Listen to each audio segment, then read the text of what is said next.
So this will be part 8 of our complete application in ASP.NET and C# and SQLite, and today we are going to be creating our controllers.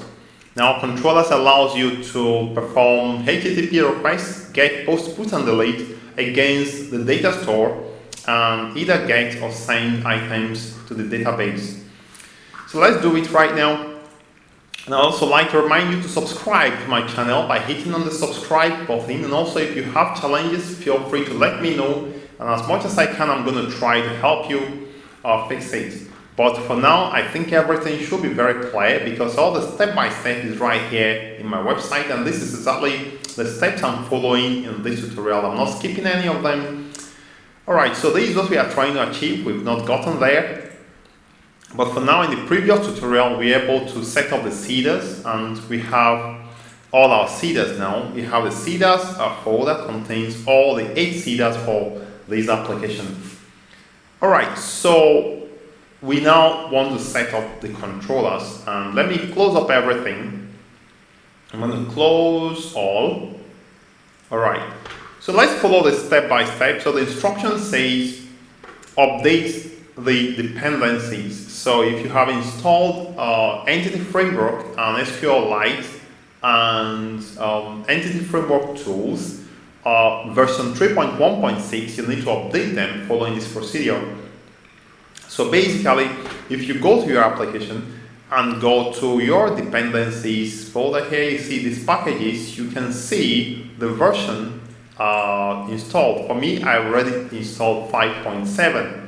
But if for any reason you installed something not 5.7 or something lower, try to change it, and also make sure that the versions on 3 of them are the same. To do that, simply open NuGet Package Manager, right click on the project, select Manage NuGet Package, click on the Install tab, and select the 3 packages and uninstall them, and then go ahead to install the new ones using this. So I'm not going to be going through this because I already did it.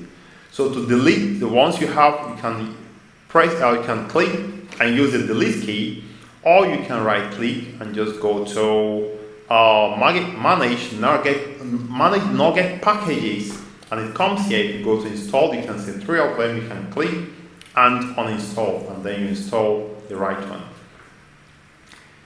Alright, today we are talking about the controllers. So the first thing we want to do is to create the controller. So let me start with the first one. So I'm going to create the room controller. So this the controller is going to help me to send posts or put or delete to the room database or to the room table and be able to insert data. Okay, so let's see. I'm going to controllers right here. So I'm going to right click on the controllers and say add,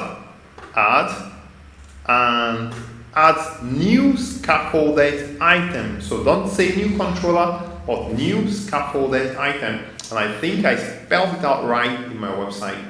Oh, okay. We will create controllers. So it's actually new controllers. So sometimes I mix it up. So I'm going to right click. But make sure you right click in the controllers folder. So choose add new controller. Alright, so this is where we are. So pay attention to this part. So we have controller, MVC controller, and choose MVC controller with views using Entity Framework. So that is what I said here. MVC controller with views using Entity Framework, and then add.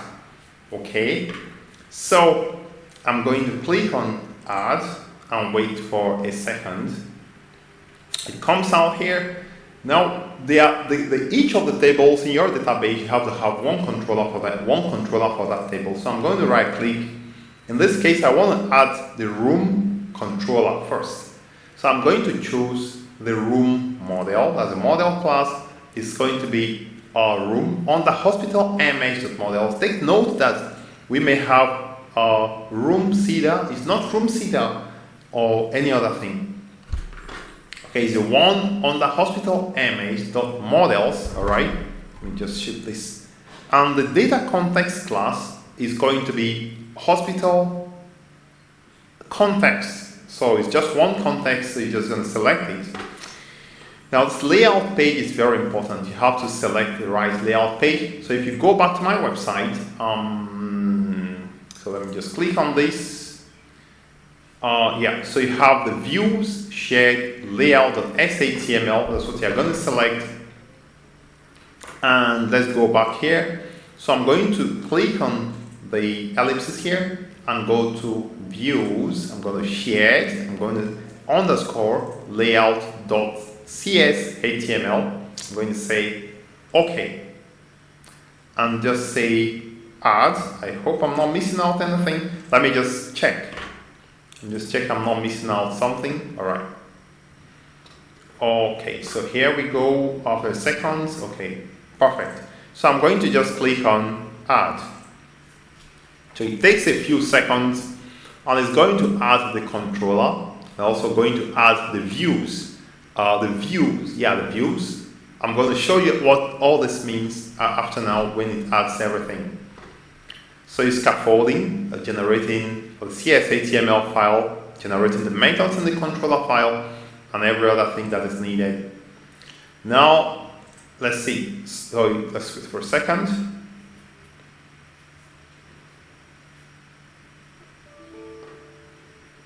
Okay, so this time it filled. Perfect. Okay, so I'm going to stop. And first, let's save everything. And I'm going to build the solution. So I think there may be some problem somewhere. Okay, so you can see that we have a problem here.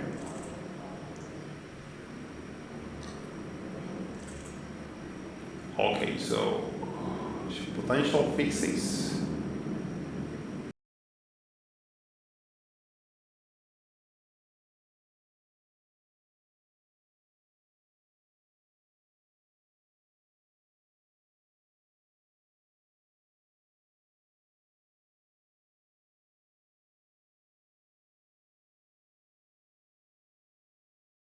Alright, so I already fixed this problem. So when I copied and pasted some of the codes, I had some mix-up in the names of the IDs, so I have to also do some imports as well. Alright, so let's go ahead to continue. Let's add a controller. So I'm going to controllers and go to add new controller. And it's going to be MVC controller with views and entity framework.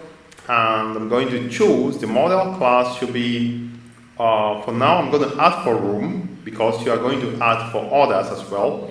The data context should be this one.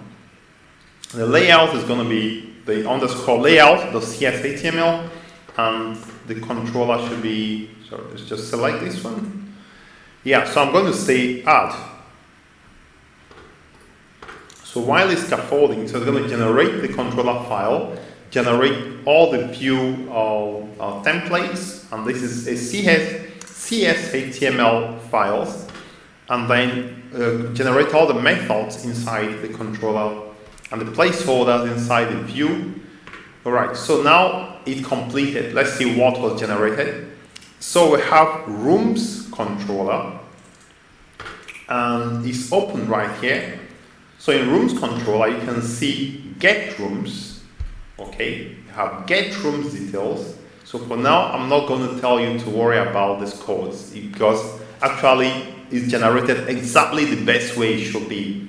Some tweaking we are going to do later on, I'm going to tell you, but for now you don't have to worry. In this case, we want to post a room or we want to add a new room, and when it adds, it returns a view. What is the view? If you go to the views folder, right here, you can see rooms have been created. And now you can see create, delete, details, and ID. So to get to see how it works, let's just run this application and then go to rooms just to see. So I'm going to run this application and let's see what happens.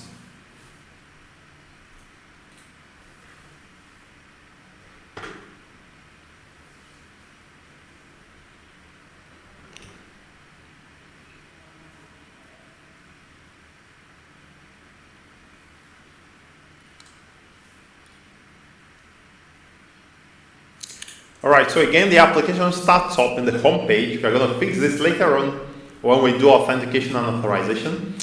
So for us to see actually the rooms view, we are going to go to, let's see, we are going to go to, can see, let's see, so we have, okay, so I'm going to simply say to get rooms. So I'm going to say rooms.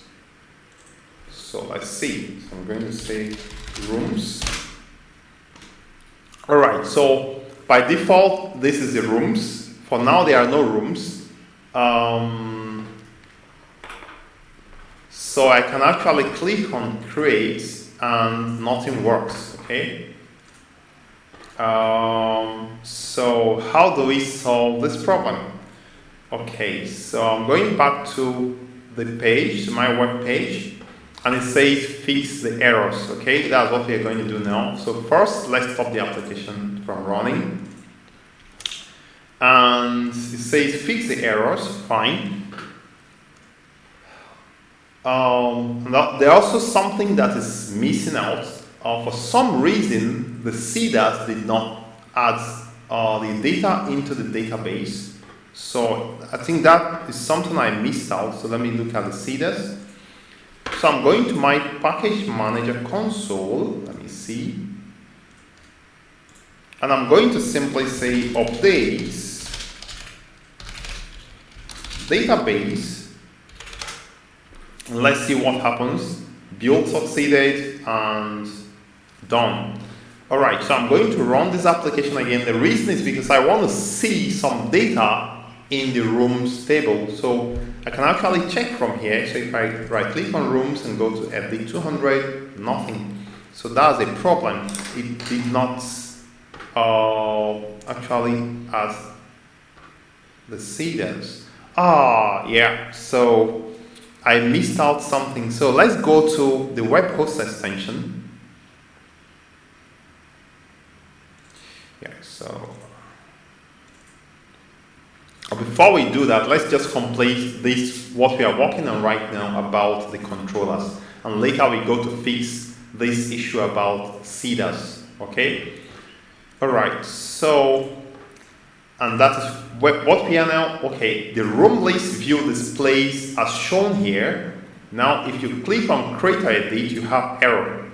Open the layout of CSS, the CS HTML, and in the header section, you need to adjust the link to the CSS file. So I'm going to, yeah, let's give me 1 second. Yeah, so I'm opening the shared layout of CS HTML, and I'm going to the head section, and I'm going to put a tilde here, slash, that's 1, and step 2, you are going to add this very codes after the, or before the closing body tag to put in the scripts or to inject the scripts into this page. So if I come here just before the closing body tag, I'm going to go down. Let's see, just before the closing body tag, I'm going to put this, I'm going to inject this right here. Okay, perfect. So at this point, I'm going to run this application. I'm going to run this application, and then let's see what happens. So the idea is that when it runs, we want to be able to do create, edit, delete, and update, and also select. So once we solve it, then we go back to try to fix the error that makes it that items are not added to the database. So if I go back to /rooms, I have this. So if I go to create new, at this time, we have create new is working, and I call this room VIP and room number 10 and say create. So we have a new room has been added. Just create a second one. I'm going to call it standard room. And number is room 101. I'm going to click on create, and you can see that it creates the room correctly right here. So everything is working. We can also try to edit. So we want to edit the VIP room to be, maybe to be VIP1 or something. So I'm going to go to this place and say VIP1 and save, and it works perfectly well. So this is exactly what we wanted to achieve. If you go to details, this is fine. It's not perfectly a perfect looking UI, but you can see at least we don't have much coding involved. Alright, so I'm going to stop here for now. So the assignment I want to give you now is to create the remaining 8 controllers, because I'm not going to be doing everything for you like this. To save time, please create the remaining 7 controllers. If you have challenges, look at the completed file in my GitHub repository. And in the nice part, we now try to fix up a few errors. And also, in the nice part, we also, which is part 9, we now talk about setting up the home page and planning the navigation of this application, because users should be able to go to different parts of this application. So I want to stop here. I would like to thank you for viewing. Remember to subscribe to my channel, as this motivates me a lot. If you want to go further, please buy me a coffee, and we see you in the next part.